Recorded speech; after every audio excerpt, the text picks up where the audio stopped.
Antonio Gramsci realized that if you can take over the institutions in a culture, you will be able to use those to influence society to create the socialist man you want.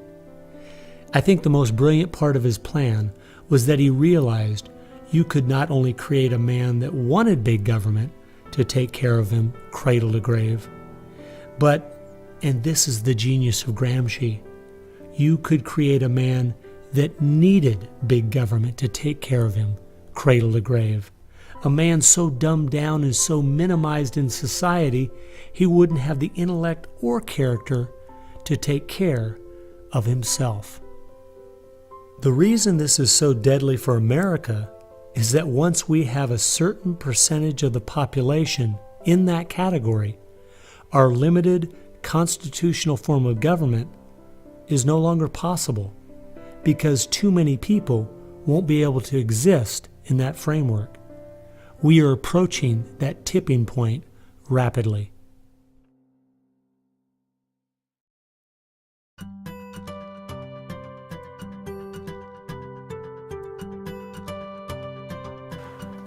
If you can persuade people that government should be in control of the distribution and use of energy, you can persuade them, or rather, you have persuaded them of the necessary and sufficient condition for government control of the most intimate aspects of our lives.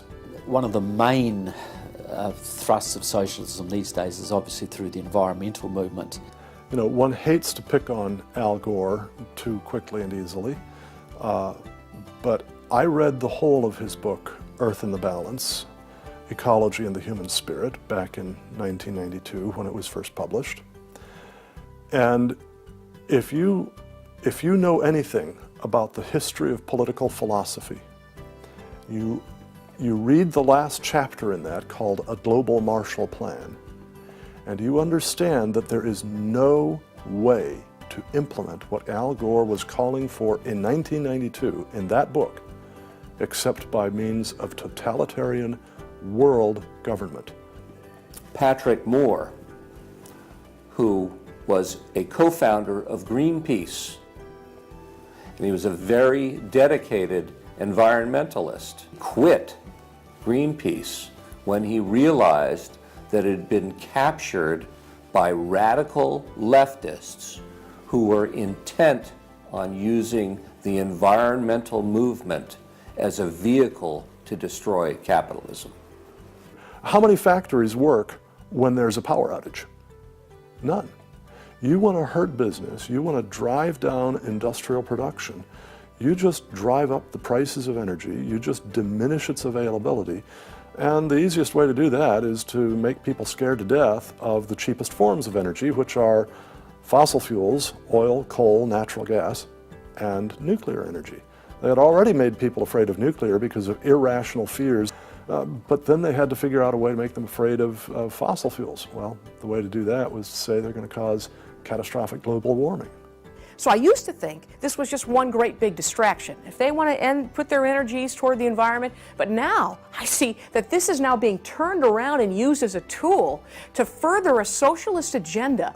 Charles Rubin, a political scientist who wrote the book The Green Crusade, has told this story extremely well.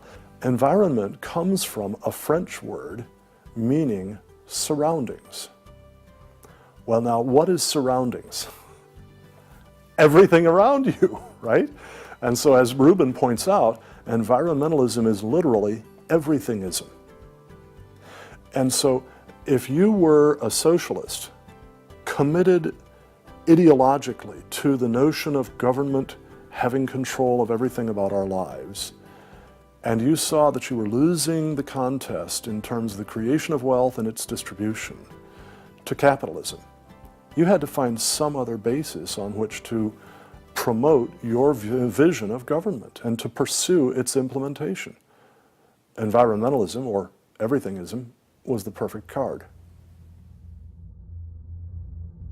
In December of 2009, when the ClimateGate scandal broke open and it became public that even the leaders of the movement knew the whole global warming idea was a farce, It wasn't them just having bad data. We as Americans knew once and for all that this movement was simply part of their agenda. It's my guess that regardless of the evidence that comes out against them, they will not let this tool they have waited the last 100 years for go to waste. A tool that gives them the absolute power and control they want, but allows them to get it under the guise of saving the planet.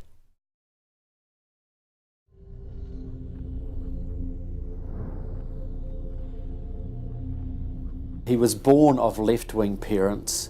He was mentored as a young man by a Communist Party member called Frank Marshall Davis.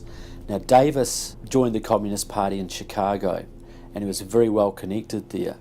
So young Obama eventually wound up in Chicago, and he started working with the very same people that had been working with his friend Frank Marshall Davis. All of his associations have been with people that are way left of center, hardcore left. And he's doing nothing more than what is predictable based upon that background. The nicest word for his agenda is a socialist agenda, and we could go on down the line of the other descriptors of the types of an economy and a society that he's building. He's all the things that Gramsci wanted to use for social change.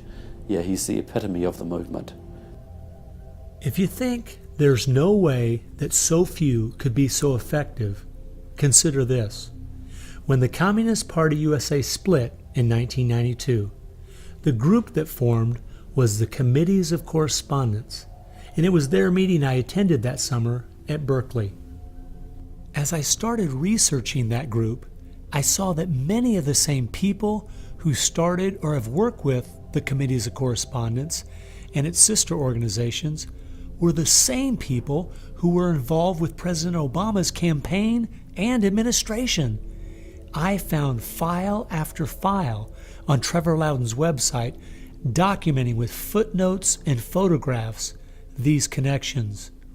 The radical left has been so successful, they have persuaded the American people to put one of their own in the White House.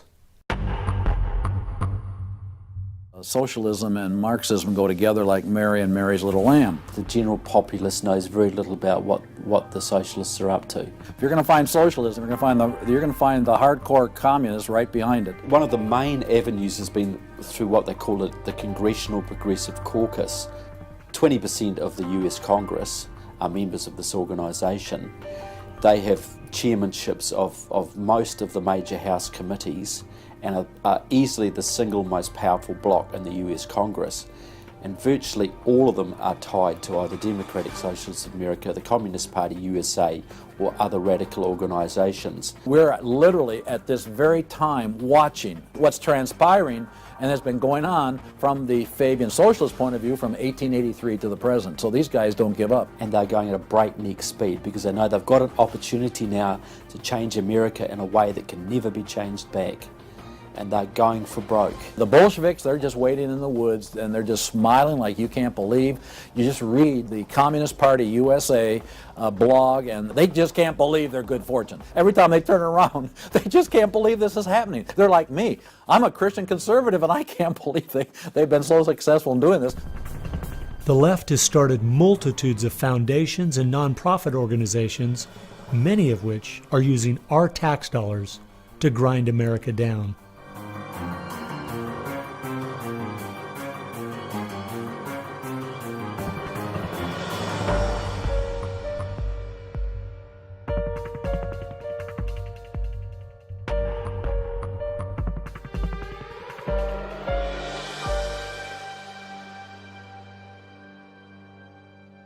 They use all kinds of patriotic words to masquerade an extreme leftist orientation, which, if anything, would enslave the people in the same kinds of things with the same kind of ultimate results as communism had. The communists will let the socialists go so far, and then ultimately the communists really turn on their fellow socialists and they wipe them out too. And their attitude, I think, is really probably pretty close. They figure, look, if these socialists betrayed their own country, the chances are, once we get in power, they'll betray us too. So they'll figure, let's just rub them out right now. And at a given point, you'll see in the history of communism that they've been very effective in rubbing out their fellow socialists who brought about their socialism before the Bolsheviks and the hardcore communists with a capital C took them over. One thing we do really have to recognize is this is a domestic enemy. This is not just people with different ideas. These are not just nice folks who have funny, silly ideas that they will eventually figure out are just not very mature. No, these people are dangerous, dangerous enemies, and they are intent on overthrowing this country and imposing a socialist system that will mean extreme hardship for the vast majority of people in this country. That's true with them constantly seeking to re-engineer society so they reach this level of utopian perfection. Where we, on the other side, we advance the idea that this is about the cause of freedom, and if it hadn't been for Jesus Christ, there never would have been a United States of America, because the inspiration for freedom drove our founding fathers. They were informed by their faith, and I believe guided by the hand of God.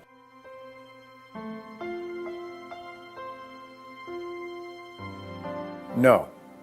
No. Perhaps treacherously close. It is never over until it's over. When the fat lady sings, isn't that the slogan? And when the fat lady sings, it's over. Now, she might be clearing her throat. We saw the great country of Germany in the 1920s brought to its knees. Hitler came into power and destroyed the country. We see countries like Zimbabwe in Africa, which was once a prosperous breadbasket, now just wrecked.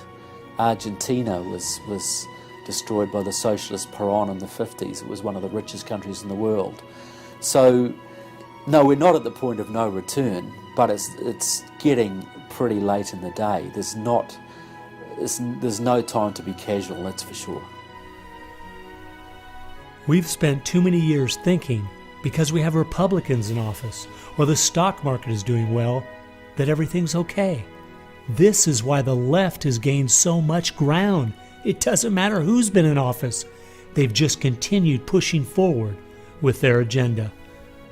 Well, I believe this is our last chance to push back.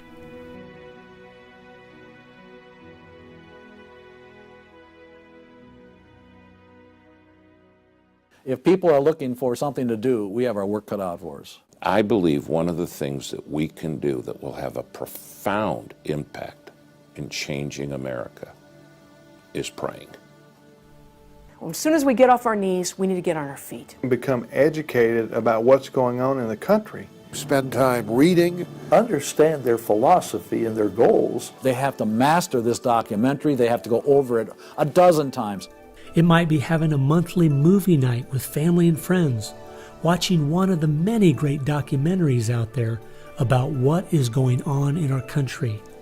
One of the things that I think people in the United States who believe in our country, believe in our values, can do, quite frankly, is stand up for those values, to make their views known. And there's times that you got to speak up, and you've got to call things what they are. We need to be willing to be criticized and to not be silent because of the criticism. It was Martin Luther who said, if we're faithful on all battlefronts besides, precisely where the battle's the hottest, then we're traitors to the cause. I like the quote by Abraham Lincoln, who said that silence makes cowards out of the best of men.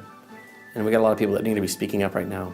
We have an obligation to speak the truth about the policies that are taking us 180 degrees from God's will. Expand within your church. Expand within the people you have contact.